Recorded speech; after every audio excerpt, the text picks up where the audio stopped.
on evolution and the timeline of acceptance. 2024 Juber, O2 Charlie, 1804. So, oh shit, I just shut down my computer. So let's think about this. So, 1859, The Origin of Species comes out. Okay? Or here's the point. Because sometimes I feel like I'm a bit ahead of my time. Well, that feels arrogant. So it's nice to be able to justify it. Um, you know, that might be real and normal and okay and not a delusion. Origin of Species comes out in 1859. I looked it up. I didn't know that. I just knew it was in the 1800s. Not that that matters. Today, 64% of Americans accept evolution, according to the Pew Research Center. That has gone up a lot since the 80s. But I don't remember what it said it was in the 80s. Oh, no, because I hadn't read 64%. I had read it was double. So it had been 27% in 1985. I had read it was in the 50s, but then it seemed like in the same article it said the 60s, so I shut down my computer. I don't want to. I'm sorry. In any case, let's say it's gone up from 30 to 60 in the last 30 years, last 40 years. Doesn't that shock you when you think about it like that? This idea has existed since the mid 19th century. 150 years later, and you're getting about half of people accept it. And it's not like nothing. Like it's not like we should know every important idea that's ever happened. It's one of the most important ones in life. I don't know what to tell you, man, but I should have that. It's, you know, by scientists whose job it is to, you know, study life and shit. They often hail it as the most important theory of science so far. You know, that and maybe DNA. And then I think it theory, because I mean, all it is from Darwin, from evolution alone, we should have figured out what the mind was. But we were like, well, it can't be those physical cell things, because it's amazing the things it can do. But then Kahneman comes out in the late 20th century, early 21st century, and goes, yo, you know how everybody's always like, it's amazing what the mind can do and shit? Like, yes, but also you're overestimating. It's not doing the things you think it's doing. Stuff that you talk about, reason, and, well, if Kahneman didn't want to say it, then Eris is saying it for him. Hence, it theory being the most important thing since Darwin. Because, I mean, the way that, so evolution, so far we only really applied it to the physical body.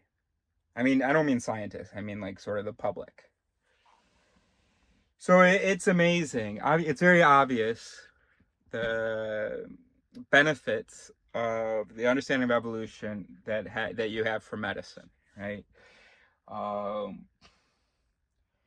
I mean, even for, you know, disease anticipation, you know, of the variations and stuff. And then just understanding the function of elements in a species. Actually, I'm having trouble articulating why evolution is so important to biology. I know that it is, right?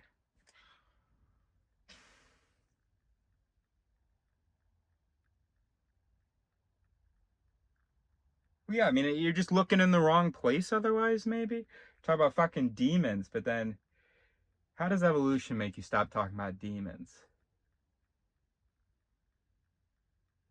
Well, one is you have to get rid is evolution is like, hey, you had this idea that a god created you, and so if there's anything wrong with you, it must be from the devil. But actually, there can be naturally stuff wrong with you, actually. Because this amazing thing wasn't actually made by an intelligent creator. I know it's amazing, but it's over the course of tons of time and little changes this happened. So maybe that's like a pretty fundamental, so it's like a perspective thing. It allows natural error. Let's put it that way. The theory of evolution now allowed for natural error. Something's wrong in the body. It's not some deviation from the natural state. That could be part of the natural state.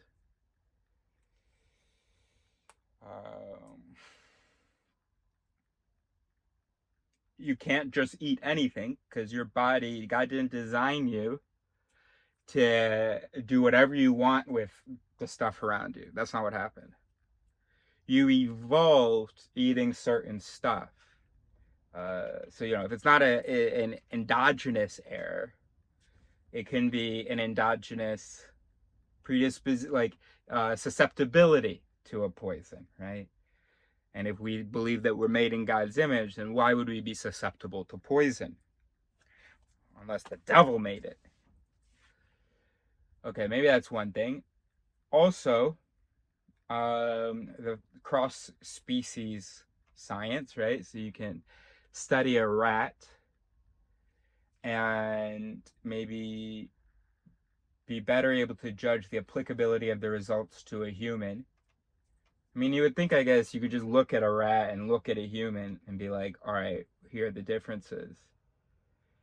Or you would think that, well, no, genes is the important thing. Evolution's not that important. Genes is really. In fact, every point you've made, Aleris, it's really a point for the importance of gene theory, not,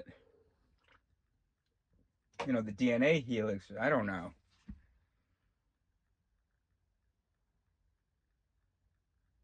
All right, I'm just going to be silly. Someone told me, give me a nice explanation of why, nice compelling explanation of why understanding evolution is important to biology, to doing biology, to getting more facts about the body besides its origins, but getting more facts about its current state and medicine and stuff. How to treat its current state. Anyway, so there was this allowance for natural error, that there could be errors in the design because it wasn't intelligently designed. So we've only applied that to our bodies. So, I don't know about past peoples, but today, if you have a broken leg, you got a bone sticking out. Okay, that's not a good example because that wasn't a natural. What was a natural susceptibility? Let's say you've got I don't know, you're born blind. People accept it. Yeah, okay, he's born with that, fault or whatever. I don't want to say fault, but for them it's probably a fault for the people saying this. So yeah, the person is born with that fault, with that handicap, whatever. But you tell someone you got ADHD, and it's not, I mean, there's the belief question, sure. Obviously, with physical handicap, it's easier to see than mental. But I don't think that's the only issue. I think there's also just an inability to comprehend that, to conceive of how you could be anything other than a perfectly reasonable and free agent, soul, entity. the idea of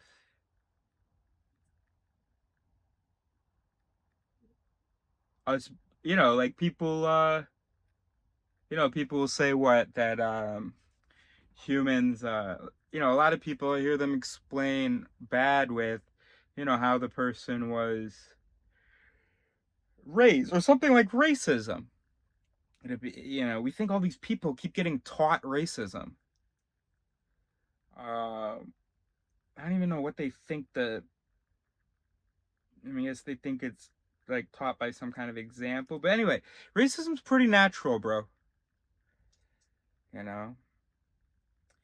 So evolution should have, if we were reasonable, allowed for error to be natural, predictable, and a consequence of our origins. And so we kind of understood that with the body. But we haven't, the other shoe hasn't dropped. We haven't understood that with the mind yet, though. So now we think we're these souls occupying these, chemical, physical bodies that are ailments. They're just a part of the natural way that biology happens. And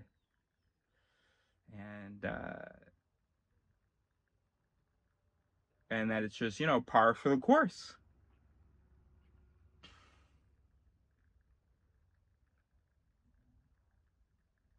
I mean, think about it.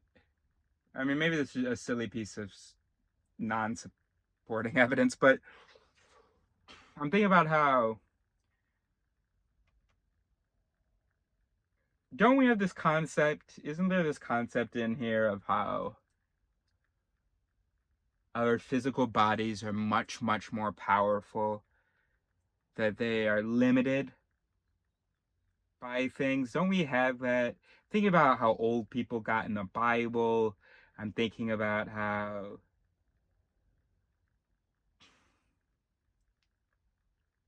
I don't know. But anyway, just speculating. But in any case, now, although we have some ideas like that and unlocking it with simple sound or whatever, we mostly understand our bodies as material, limited things. But finish the thought for me? Exactly. But we don't see our minds as material, limited things.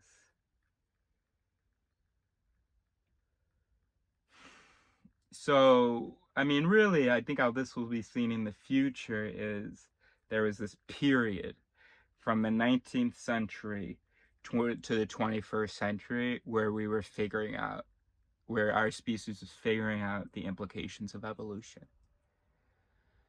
And so first in the 19th century, they had the knowledge existed that their bodies had evolved.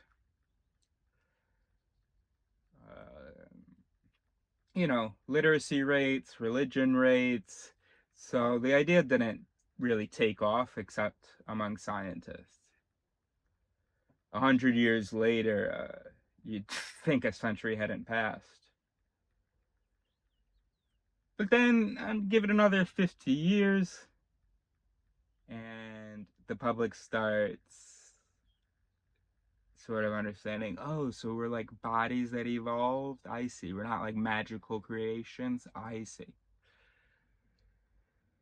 And once that was established, well, naturally, once they got comfortable with that their body was just a thing, once that had, been accepted enough, well, the species was ready to accept that even the thing running the body was just an evolved thing. Now, the scientists had figured it out. There was such a thing as neuroscience since, the 60s, 70s, and then technology to actually really do some cool neuroscience. Well, no, they had cool technology too. And then you have evolutionary psychology.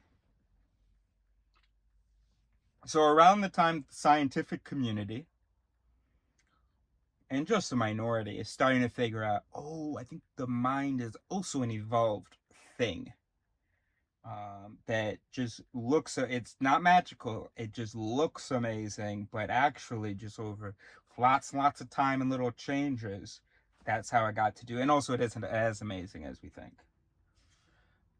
I mean, when it's very impressive, but that can't do all the things that we think it can do.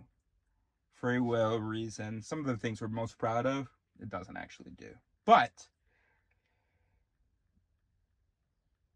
it's amazing enough to be able to believe that it does those things. Most minds who believe they do those things couldn't define those things. But again, it's still pretty cool.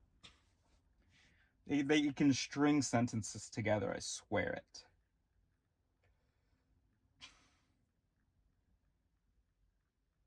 It's funny, it's weird, right? Looking at it from inside the period, and it's like evolution happened.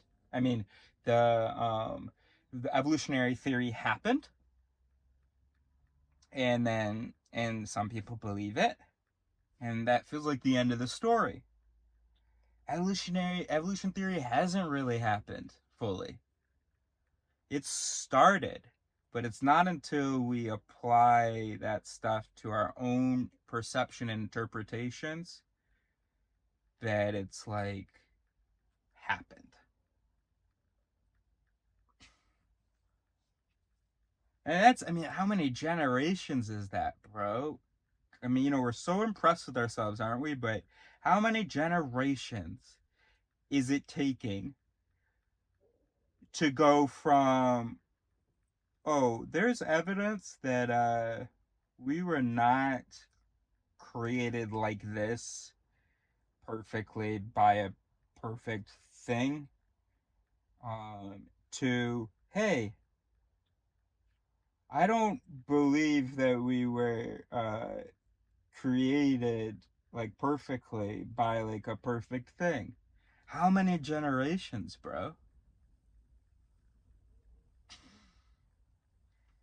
And even when that's being said about the body, we still have a couple generations, I think that would be nice. A couple generations until people are saying, oh, wait, my perception and interpretations aren't perfect things created by a perfect thing. My intuition isn't a perfectly magical thing created by a perfectly magical thing. Perfectly? But what does that mean about the words coming out of my mouth right now? Could I naturally and unknowingly be making errors? No, because I'm a perfect thing, so I would know if I'm making errors. You're saying I'm not a perfect thing? So it's possible that I can make errors and not know it? Oh my God. Well, we gotta learn more about this. How can we learn more about this? Oh, we could speculate based on that natural selection thing. What would have been naturally selected? What kind of mechanisms? Truth.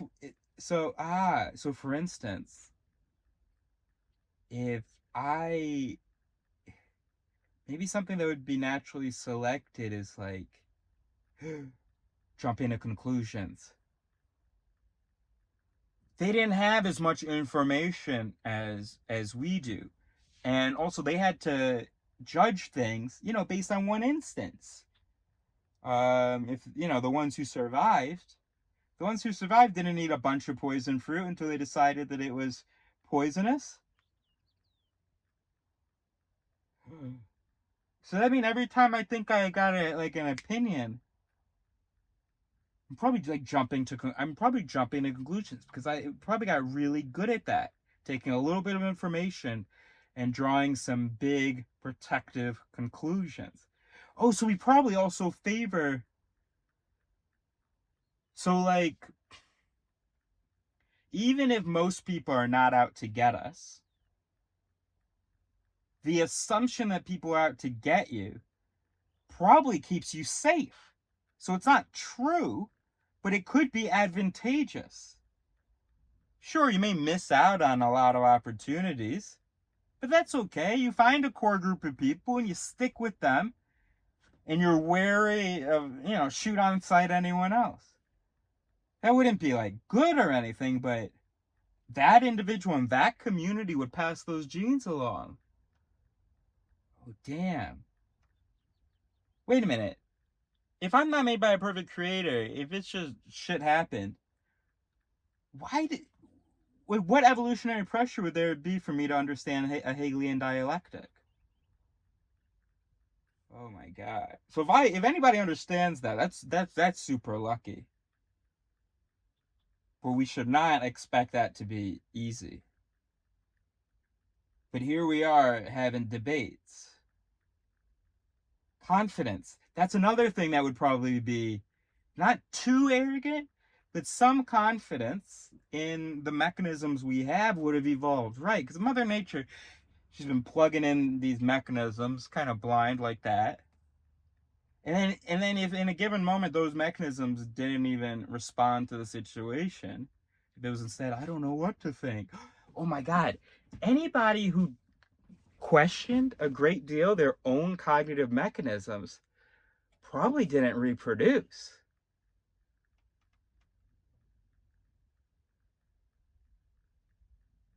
Because first of all, I mean, what about like group identity and group membership, right? So there's an idea, picks up in the group, everybody believes in it. And then there's some guy going, I don't know. I'm not sure. Yeah, I guess it sounds like it makes sense, but I don't know how much I trust how we're thinking about that. He's getting kicked out of the group. The guy who's hunting, he hears a noise. Everybody else runs off. He thinks, those fools, we don't really know that it's a predator. I bet maybe I could find... Ah! He's dead more often than not, or often enough. So we are really lucky if we have anybody in our population questioning their own cognitive mechanisms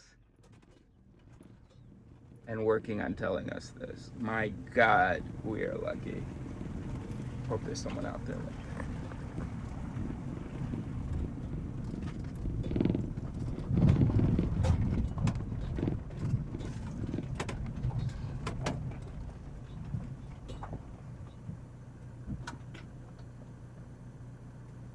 You think he's supposed to be down there? Ooh, a rabbit.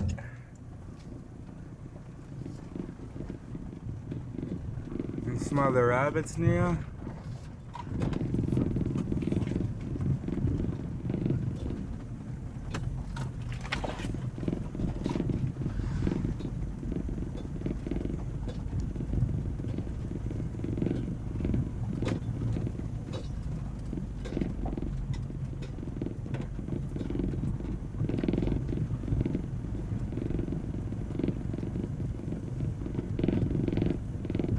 I don't know where this guy's supposed to be. Ah, here.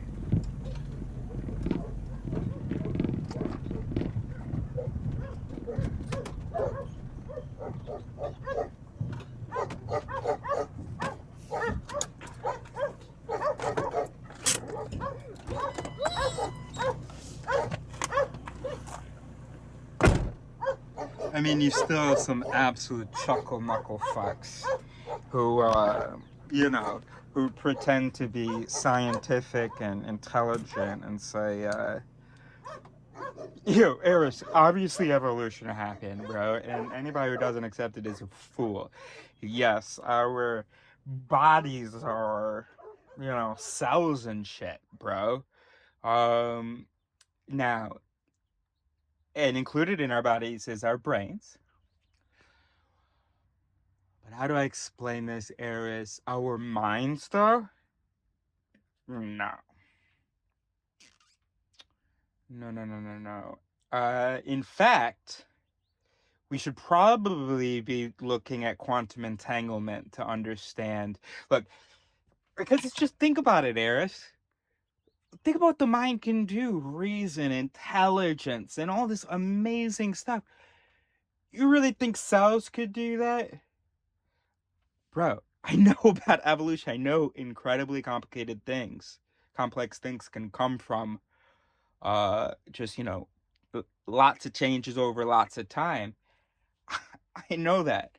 I'm not confused about how the immune system is just an automatic series of dominoes happening, shit bumping into each other, and if it bonds, it bonds, and then that's a thing, and then blah blah blah blah blah.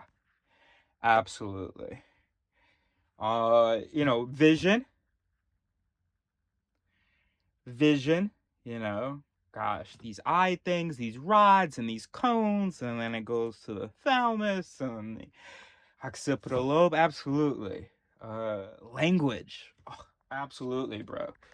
So working backwards, it's these sound waves, and then it's these muscle vibrations, which is muscle, no, whatever vibrations, which is muscle contractions, and we've traced that back to cells here, orchestrating that, and that kind of maybe goes through a little bit the cerebellum here. I don't really know.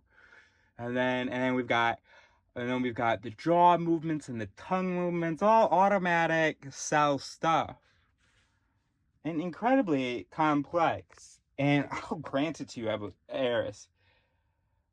I'm smart. I'm not one of these brainwashed religious fools. I know about evolution. That said, what's sending the language to the language center? You know what I mean? No, don't tell me I sound like a religious person. No. Okay, all right. Let me put it this way.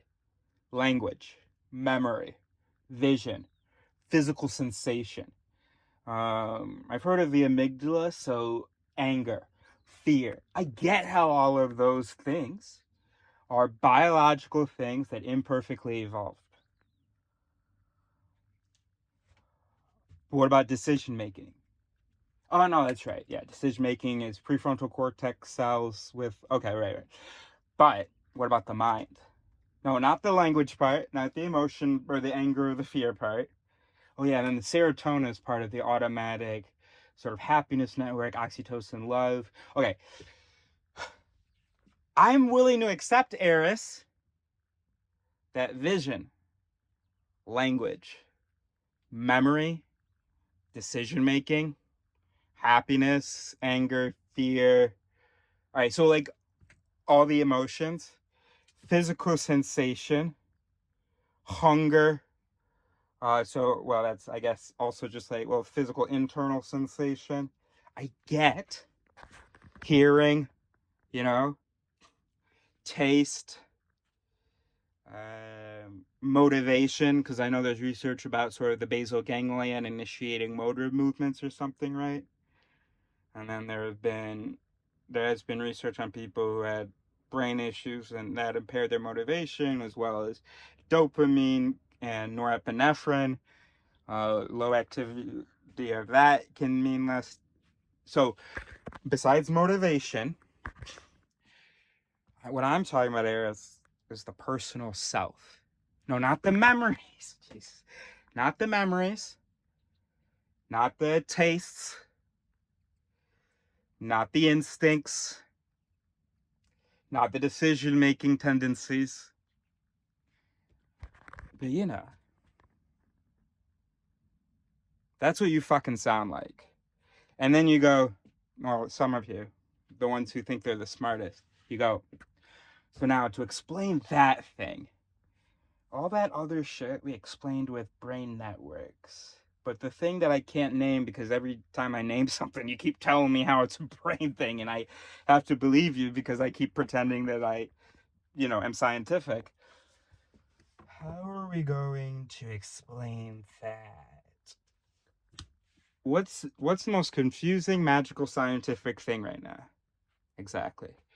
Let's use that to explain it. Or let's say that will explain it. Good. Okay, cool.